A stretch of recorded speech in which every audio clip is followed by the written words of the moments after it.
So welcome back to another episode of Project Pantry, where the aim is to cook primarily using ingredients you already have available at home, things that you might have forgotten that you had, or things that you've just been avoiding using. And all of this in an attempt to reduce food waste, save a bit of money, and to be a little bit more creative in the ways that you combine your ingredients. So I started doing this because I felt like my cupboards, my fridge and my freezer were looking a bit of a mess. Much like the rest of my flat, to be honest. But we made pretty good progress in the last episode, and also I had a lot of fun just trying to think of new ways in which I could combine ingredients that I already had into new recipes. This week was even better. We had so many delicious meals this week. All I really bought for this week was a bag of carrots, some sesame bagels, some sugar snap peas, and then a bok choy as well. We're still managing to keep it at like a relatively low cost, which is very nice. I should also say that I was actually given 4 large blocks of tofu to take home from work this week, and this felt a little bit like cheating in a way, but then these were all just going to be thrown in the bin if I didn't take them home, so I guess we're still sort of keeping in the spirit of the challenge. But this was a huge help, and also it felt very luxurious because this is like, you know, the fancy tofu. Anyway, this here is everything that I made for the second week of Project Pantry. So first up, I had some green lentils left from the batch that I made lasagna with the previous week. So I decided to use these up for a quick lentil bolognese. I'm really sorry, but I can really only pronounce it in a very Swedish way. This recipe calls for walnuts, but I decided to swap these for some Brazil nuts instead, since I think that I can find more uses for walnuts. So I started by sautéing an onion and some garlic, then adding in some herbs and vegetable stock powder, followed by the lentils, some water and a can of tomatoes.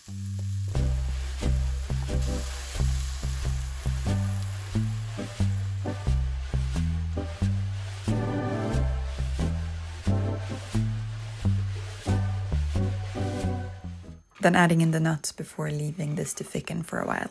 Before serving, I added a splash of balsamic vinegar, which added a lovely dimension to this otherwise very simple meal. I then served this on top of some spaghetti.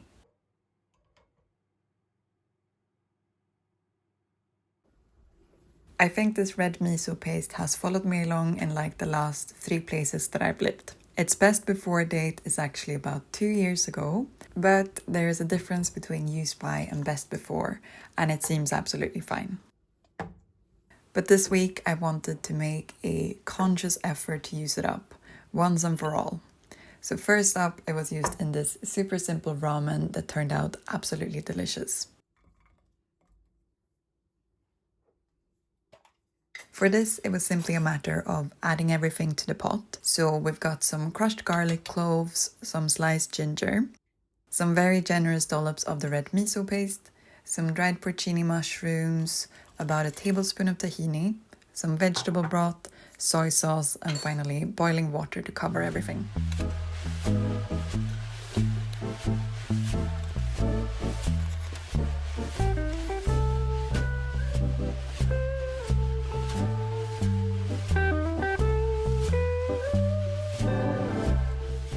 I left this to simmer whilst preparing the toppings.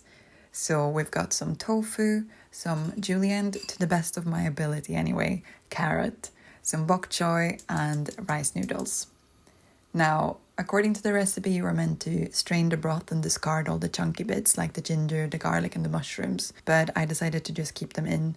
I think the only thing that wasn't like particularly tasty to eat would have been the ginger, but that was easy enough to just leave to the side.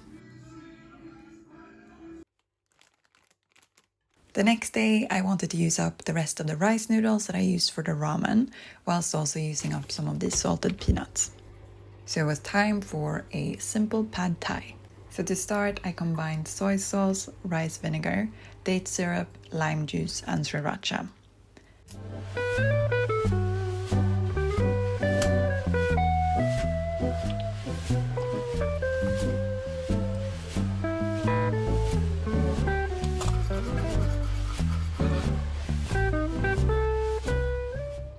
I then fried some cubed tofu until they started to crisp up, before adding another bit of the bok choy from yesterday, as well as some broccoli florets and some carrot sticks.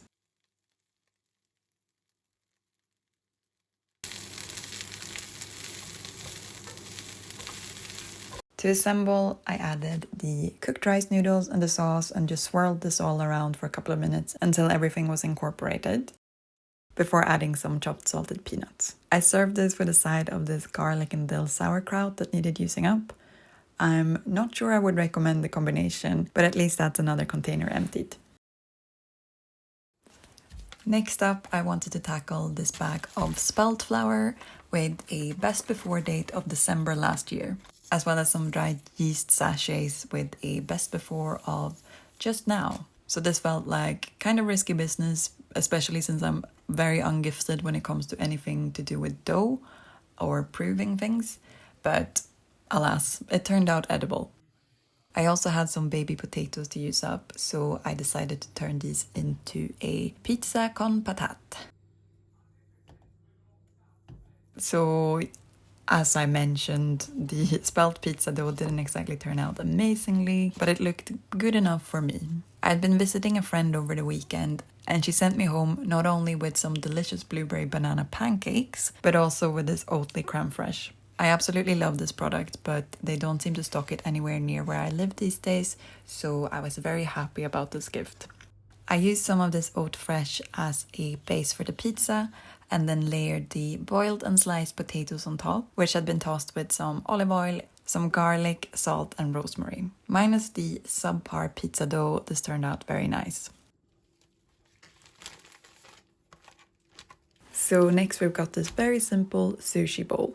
This one doesn't really have a recipe. I mean, it's essentially sushi rice that I season with some mirin, some rice vinegar and soy sauce.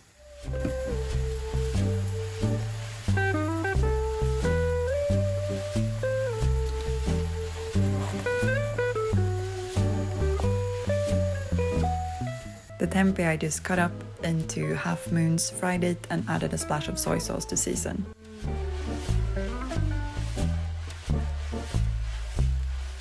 I topped this with some shredded bits of nori, some cucumber, avocado, carrot and edamame beans. Very nice and simple. Early summer this year, I went along to IKEA with a friend. The task was to pick up items for her new flat, and instead I got carried away and started adding all these things to my own basket, as is the IKEA way. This little shopping spree included these giant knäckebröd, or crispbread as you might know them. And these are kind of awkward to store in a small kitchen with them being absolutely ginormous. As it happens, these breads make for an excellent lazy pizza base. That is, if you're after a very crispy pizza base. As an added bonus, you don't have to attempt proving any doughs. So I just combined some tomato puree, some minced garlic, a bit of olive oil and some Italian herbs as the tomato sauce. And then I sprinkled this with some vegan cheese on top and popped this in the oven for about 10 minutes until the cheese had kind of melted.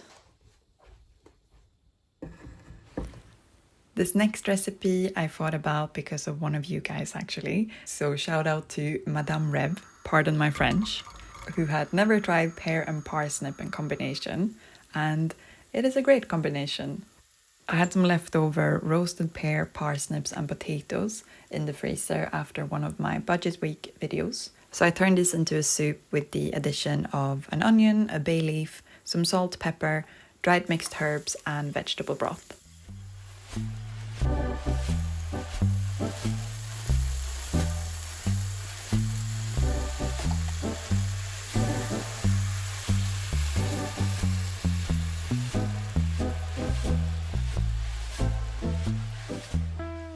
I then topped this off with some more of that oat creme fraiche and served this with a sesame bagel.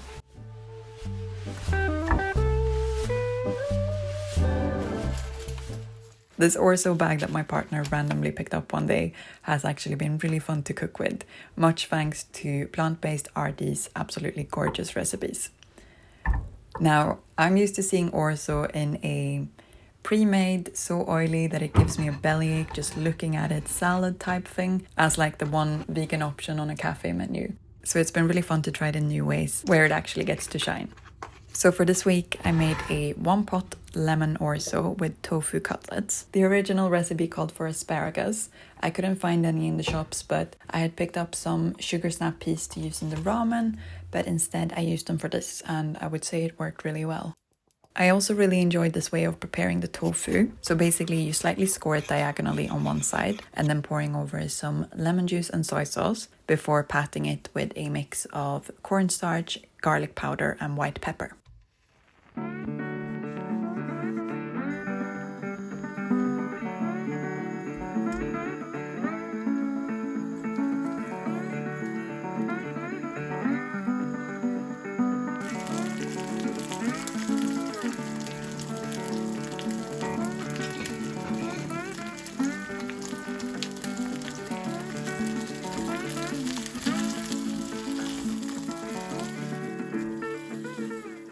After frying the tofu cutlets on both sides, we'll remove them from the pan and add in our sugar snaps, giving these a quick cook before putting them aside to saute a shallot, then adding some garlic, capers and chili flakes.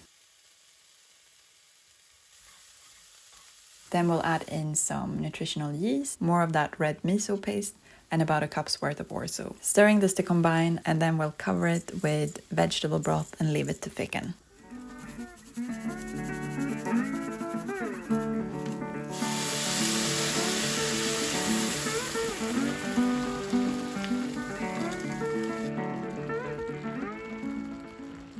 And then to assemble, we'll just return the sugar snap piece to the pan, followed by some lemon zest and some lemon juice. I forgot to film the finished plate because I was just too excited to dig in, but this is what it looked like once it was all assembled in the pan with the tofu on top.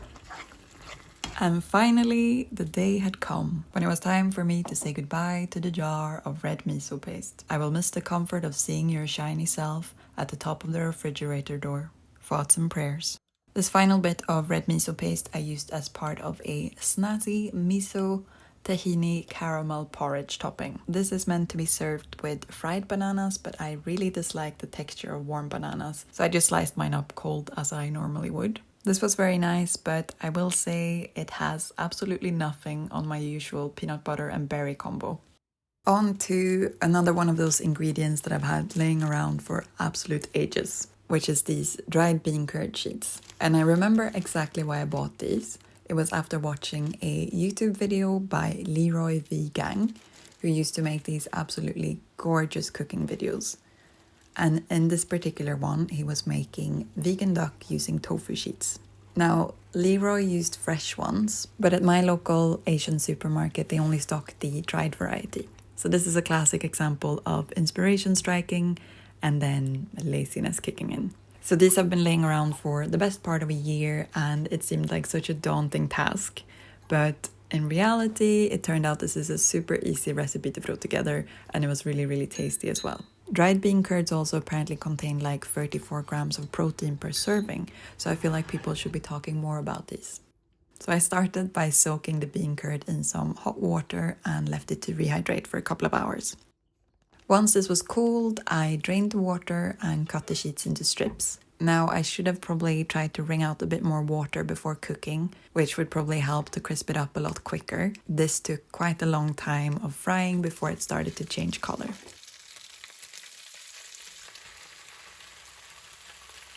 Once it started to crisp up, I added in some garlic, followed by a sauce consisting of water, soy sauce, some vinegar, Chinese 5-spice, some vegetable stock powder, some sugar, and some cornstarch.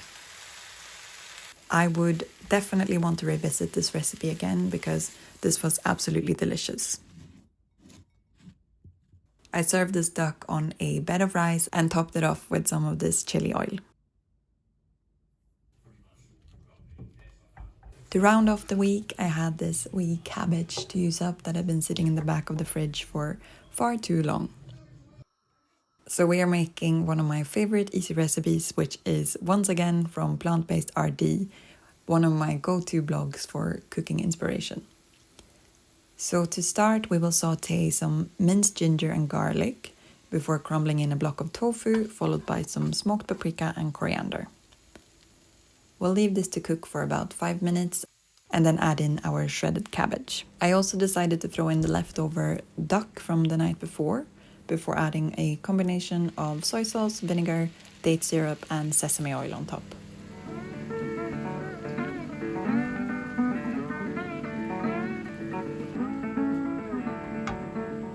I once again topped this off with some of that amazing chili oil, and lo and behold, you got another delicious dinner. So that is a wrap for this week's episode. Just after these 2 weeks of focusing on ingredients that I already have on hand, things are already looking like a lot tidier in my kitchen. So I'm very happy about that. I am, however, noticing another problem emerging as a side effect of doing this challenge, and that is the fact that I've emptied out so many containers and jars and things that the cupboard where I keep this normally, like my designated jar and Tupperware shelf, that cupboard is now overflowing instead. But hey, at least there are doors, so we can just cover that mess right back up. I'll probably continue with a few episodes of this Project Pantry here and there. Next, I'd like to tackle my collection of nuts and seeds, because that's another very overflowing component of my pantry. Also, I'm just seeing my dear friend here. Miso paste jar completed. So, I mean, I'll probably get rid of the label and keep this guy around just for remembering all the fun times that we had together, of me completely ignoring you for years and years. Anyway, if you've enjoyed this video, please feel free to give it a like, and as always, thank you so much for watching.